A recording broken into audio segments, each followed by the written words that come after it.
हर हर महादेव सभी को। आज हम विदेश्वर संहिता अध्याय 23 और 24 पढ़ेंगे, जिसमें हम शिवनाम जप तथा भस्म धारण की महिमा, त्रिपुंड्र के देवता और स्थान आदि का प्रतिपादन करेंगे। आइए शुरू करते हैं गणेश वंदना से। वक्रतुंड महाकाय सूर्यकोटि समप्रभा निर्विघ्न कुरु मे देव सर्वकार्येषु सर्वदा। ऋषि बोले, महाभाग व्यास शिष्य सूत जी, आपको नमस्कार है। अब आप उस परम उत्तम भस्म महात्म्य का की वर्णन कीजिए। भस्म महात्म्य, रुद्राक्ष महात्म्य तथा उत्तम नाम महात्म्य, इन तीनों का परम प्रसन्नता पूर्वक प्रतिपादन कीजिए और हमारे हृदय को आनंद दीजिए। सूत जी ने कहा, महर्षियों, आपने बहुत उत्तम बात पूछी है। यह समस्त लोगों के लिए हितकारक विषय है। जो लोग भगवान शिव की उपासना करते हैं वे धन्य हैं, कृतार्थ हैं, उनका देह धारण सफल है तथा उनके समस्त कुल का उद्धार हो गया। जिनके मुख में भगवान शिव का नाम है, जो अपने मुख से सदा शिव और शिव इत्यादि नामों का उच्चारण करते रहते हैं, आप उनका उसी तरह स्पर्श नहीं करते जैसे खदिर वृक्ष के अंगार को छूने का साहस कोई भी प्राणी नहीं कर सकते। हे श्री शिव, आपको नमस्कार है। श्री शिवाय नमस्तुभ्यम। ऐसी बात जब मुंह से निकलती है तब वह मुख समस्त पापों का विनाश करने वाला पावन तीर्थ बन जाता है।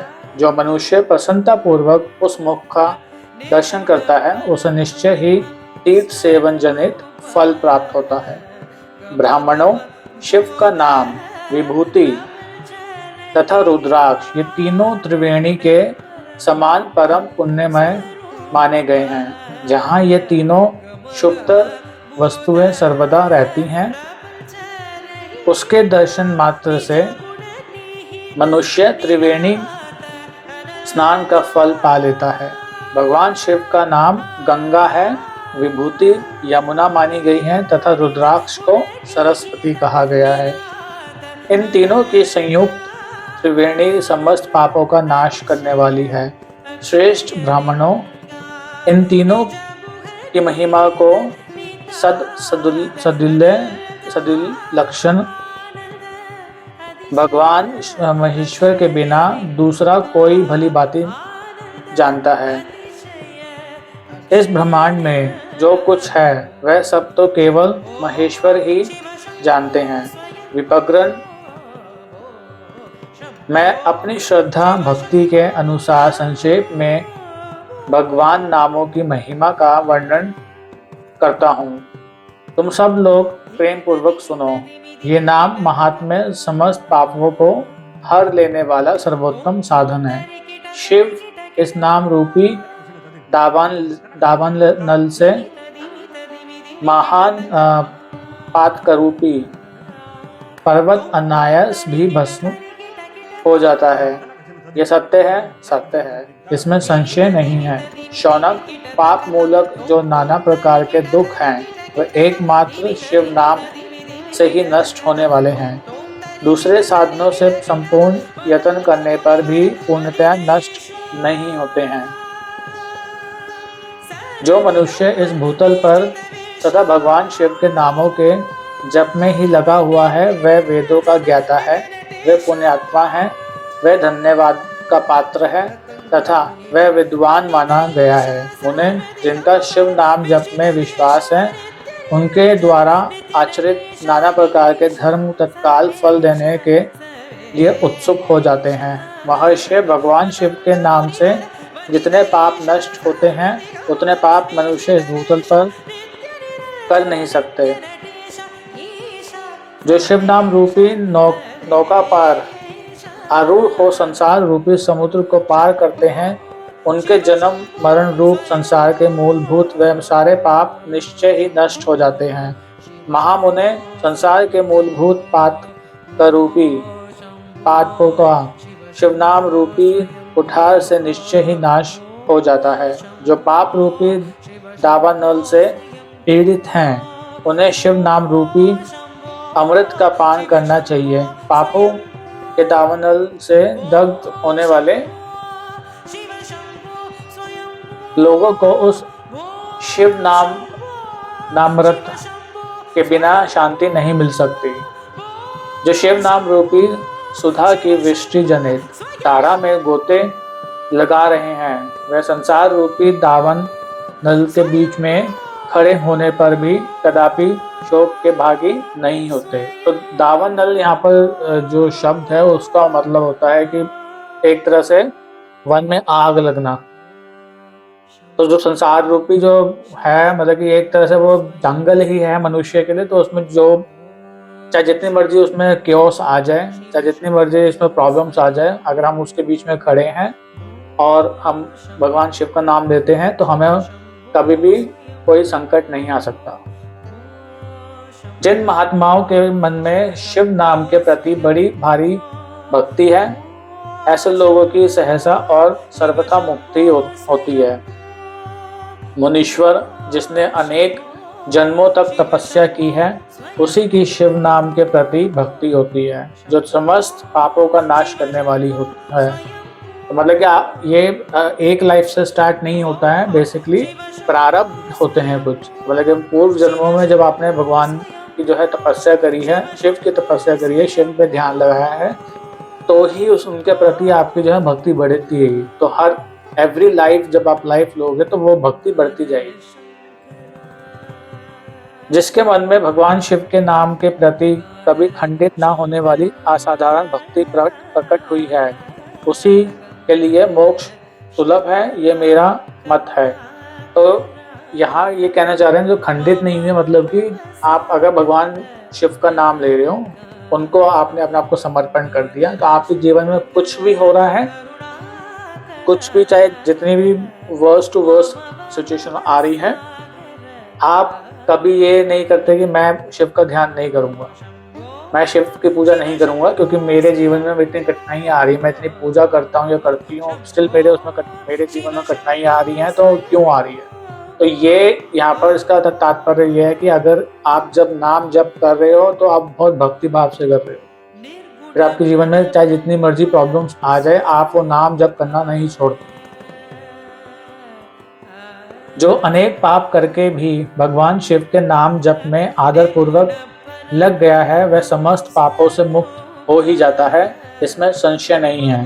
बट इसका मतलब ये नहीं है कि अगर आपने पाप किए, आपने भगवान का नाम जप किया, अब आपने सोचा मेरे पाप मुक्त हो गए, मैं दोबारा से मैं पाप करूं, नहीं। अगर वो चीज़ रिपीटिशन में होती है तो फिर उसमें भगवान भी कुछ नहीं कर सकते। जैसे वन में दावानल से दग्ध हुए वृक्ष भस्म हो जाते हैं उसी प्रकार शिव नाम रूपी से दावानल से दग्ध होकर उस समय तक के सारे पाप भस्म हो जाते हैं। शौनक जिसके अंग नित्य भस्म लगाने से पवित्र हो गए हैं तथा जो शिव नाम जप का आदर करने लगा है वह घोर संसार सागर को भी पार कर ही लेता है। संपूर्ण वेदों का अवलोकन करके पूर्व वृत्ति महर्षियों ने यही निश्चित किया है कि भगवान शिव के नाम का जप संसार सागर को पार करने के लिए सर्वोत्तम उपाय है। मुनिवरों, अधिक कहने से क्या लाभ है। मैं शिव नाम के सर्व पापापहारी महात्म्य का एक ही श्लोक में वर्णन करता हूँ। भगवान शंकर के नाम एक नाम में भी पापहरण की जितनी शक्ति है उतना पातक मनुष्य कभी कर ही नहीं सकता। मुने पूर्व काल में महापापी राजा इंद्रजुमन ने शिव नाम के प्रभाव से ही उत्तम सद्गति प्राप्त की थी। इसी तरह कोई ब्राह्मणी युक्ति भी जो बहुत पाप कर चुकी थी शिव नाम के प्रभाव से भी उत्तम गति को प्राप्त हुई। द्विजरों, इस प्रकार मैंने तुमसे भगवान नाम के उत्तम महात्म्य का वर्णन किया। अब तुम भस्म का महात्म्य सुनो, जो समस्त पावन वस्तुओं को भी पावन करने वाला है। महर्षियों, भस्म संपूर्ण मंगलों को देने वाला तथा उत्तम है। उसके दो भेद बताए गए हैं, उन भेदों का मैं वर्णन करता हूँ, सावधान होकर सुनो। एक को महाभस्म जानना चाहिए और दूसरे को स्वल्प भस्म। महाभस्म के भी अनेक भेद हैं। वह 3 प्रकार का कहा गया है, श्रोत, स्मार्त और लौकिक। स्वल्प भस्म के भी बहुत से भेदों का वर्णन किया गया है। श्रोत और स्मार्त भस्म को केवल द्विजों के ही उपयोग में आने के योग्य कहा गया है। तीसरा जो लौकिक भस्म है वह अन्य सब लोगों की भी उपयोग में आ सकता है। श्रेष्ठ महर्षियों ने ये बताया है कि द्विजों को वैदिक मंत्र के उच्चारण पूर्वक भस्म धारण करना चाहिए। दूसरे लोगों के लिए बिना मंत्र के केवल धारण करने का विधान है। जले हुए गोबर से प्रकट होने वाला भस्म आगन्य कहलाता है। महामुने वह भी त्रिपुंड्र का द्रव्य है, ऐसा कहा गया है। अग्नि होत्र से उत्पन्न हुए भस्म का भी मनीषी पुरुषों को संग्रह करना चाहिए। अन्य यज्ञ से प्रकट हुआ भस्म भी त्रिपुंड्र धारण के काम में आ सकता है। जबालो उपनिषद में आए हुए अग्नि इत्यादि 7 मंत्रों द्वारा जल मिश्रित भस्म से धूलन करना चाहिए, मतलब कि विभिन्न अंगों में लेप लगाना चाहिए। महर्षि जबाली ने सभी वर्णों और आश्रमों के लिए मंत्र से या बिना मंत्र के भी आदर पूर्वक भस्म से त्रिपुंड्र लगाने की आवश्यकता बताई है। समस्त अंगों में सजल भस्म को मलना अथवा विभिन्न अंगों में तिरछा त्रिपुंड्र लगाना, इन कार्यों को मोक्षार्थी पुरुष परमात्मा से भी न छोड़े, ऐसा श्रुति का आदेश है। भगवान शिव और विष्णु ने भी त्रिपुंड्र धारण किया है। अन्य देवियों सहित भगवती उमा और लक्ष्मी देवी ने भी वाणी द्वारा इसकी प्रशंसा की है। ब्राह्मणों, क्षत्रियों, वैश्यों, शूद्रों, वर्ण संकरों तथा जाति भ्रष्ट पुरुषों ने भी उद्धूलन एवं त्रिपुंड्र के रूप में भस्म धारण किया है। इसके पश्चात भस्म धारण तथा त्रिपुंड्र की महिमा एवं विधि बताकर सूत जी ने फिर कहा, महर्षियों, इस प्रकार मैंने संक्षेप में त्रिपुंड्र का महात्म्य बताया है। ये समस्त प्राणियों के लिए गोपनीय रहस्य है, अतः तुम्हें भी इसे गुप्त ही रखना चाहिए। मुनिवरों, ललाट आदि सभी निर्दिष्ट स्थानों में जो भस्म से 3 तिरछी रेखाएं बनाई जाती है, उन्हीं को विद्वानों ने त्रिपुंड्र कहा है। बोहों के मध्य भाग से लेकर जहां तक बोहों का अंत है, उतना बड़ा त्रिपुंड्र ललाट में धारण करना चाहिए। मध्यमा और अनामिका उंगली से 2 रेखाएं बीच में अंगुष्ठ द्वारा प्रतिलोम भाव से की गई रेखा त्रिपुंड्र कहलाती है। तो अनामिका उंगली होती है रिंग फिंगर, अंगुष्ठ मतलब कि अंगूठा, थंब, अथवा बीच की 3 अंगुलियों से भस्म लेकर यत्न पूर्वक भक्ति भाव से ललाट में त्रिपुंड्र धारण करें। त्रिपुंड्र अत्यंत उत्तम तथा भोग और मोक्ष को देने वाला है। त्रिपुंड्र की 3 रेखाओं में से प्रत्येक के 9 देवता हैं, जो सभी अंगों में स्थित हैं। मैं उनका परिचय देता हूँ, सावधान होकर सुनो। मुनिवरों, प्रणव का प्रथम अक्षर अकार, ग्रहपथ में अग्नि, पृथ्वी, धर्म, रजोगुण, ऋग्वेद, क्रिया शक्ति, प्रातः सवन तथा महादेव, ये त्रिपुंड्र की प्रथम रेखा के 9 देवता हैं। ये बात शिव दीक्षा परायण पुरुषों को अच्छी तरह समझ लेनी चाहिए। प्रणव का दूसरा उकार, दक्षिणाग्नि, आकाश, सत्व गुण, यजुर्वेद, मध्यम दिन श्रवण, इच्छा शक्ति, अंतरात्मा तथा महेश्वर, ये दूसरी रेखा के 9 देवता हैं। प्रणव का तीसरा अक्षर मकार, आहवनीय अग्नि परमात्मा, तमोगुण भूलोक, ज्ञान शक्ति सामवेद, तृतीय सवन तथा शिव, ये तीसरी रेखा के 9 देवता हैं। इस प्रकार स्थान देवताओं को उत्तम भक्ति भाव से नित्य नमस्कार करके स्नान आदि से शुद्ध हुआ पुरुष यदि त्रिपुंड धारण करे तो भोग और मोक्ष को भी प्राप्त कर लेता है। मुनीश्वर, ये संपूर्ण अंगों में स्थान देवता बताए गए हैं। अब उनके संबंधी स्थान बताता हूँ, भक्ति पूर्वक सुनो। 32, 16, 8 तथा 5 स्थानों में त्रिपुंड का न्यास करें। मस्तक, ललाट, दोनों कान, दोनों नेत्र, दोनों नासिका, मुख, कंठ, दोनों हाथों, दोनों कोहनियों, दोनों कलाई, हृदय, दोनों पार्श्वभाग, नाभि, दोनों अंडकोश, दोनों उरु, दोनों गुल्फ, दोनों घुटने, दोनों पिंडली और दोनों पैर, ये 32 उत्तम स्थान हैं। इनमें क्रमशः अग्नि, जल, पृथ्वी, वायु, 10 दिक् प्रदेश, 10 दिक्पाल तथा 8 वसुओं का निवास है। धर, ध्रुव, सोम, आप, अनिल, अनल, प्रत्यूष और प्रभास, ये 8 वसु कहे गए हैं। इन सब का नाम मात्र लेकर इनके स्थानों में विद्वान पुरुष त्रिपुंड धारण करें अथवा एकाग्रचित को 16 स्थान में ही त्रिपुंड धारण करें। मस्तक, ललाट, कंठ, दोनों कंधों, दोनों भुजाओं, दोनों कोहनियों तथा दोनों कलाइयों में, हृदय में, नाभि में, दोनों पसलियों में तथा पृष्ठ भाग में त्रिपुंड लगाकर वहां दोनों अश्विनी कुमारों का, शिव, शक्ति, रुद्र, ईश तथा नारद का और वामा आदि 9 शक्तियों का पूजन करें।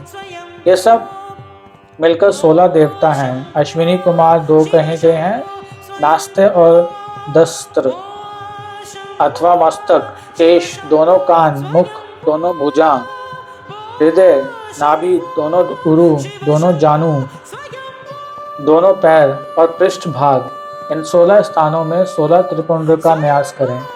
मस्तक में शिव, केश में चंद्रमा, दोनों कानों में रुद्र और ब्रह्मा, मुख में विघ्नराज गणेश, दोनों भुजाओं में विष्णु और लक्ष्मी, हृदय में शंभु, नाभि में प्रजापति, दोनों उरुओं में नाग और नाग कन्याएं, दोनों घुटनों में ऋषि कन्याएं, दोनों पैरों में समुद्र तथा विशाल पृष्ठ भाग में संपूर्ण तीर्थ देवता रूप से विराजमान हैं। इस प्रकार 16 स्थानों का परिचय दिया गया।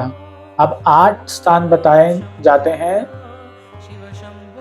गुहाय स्थान, ललाट, परम, उत्तम कर्ण युगल, दोनों कंधे, हृदय और नाभि, ये 8 स्थान हैं।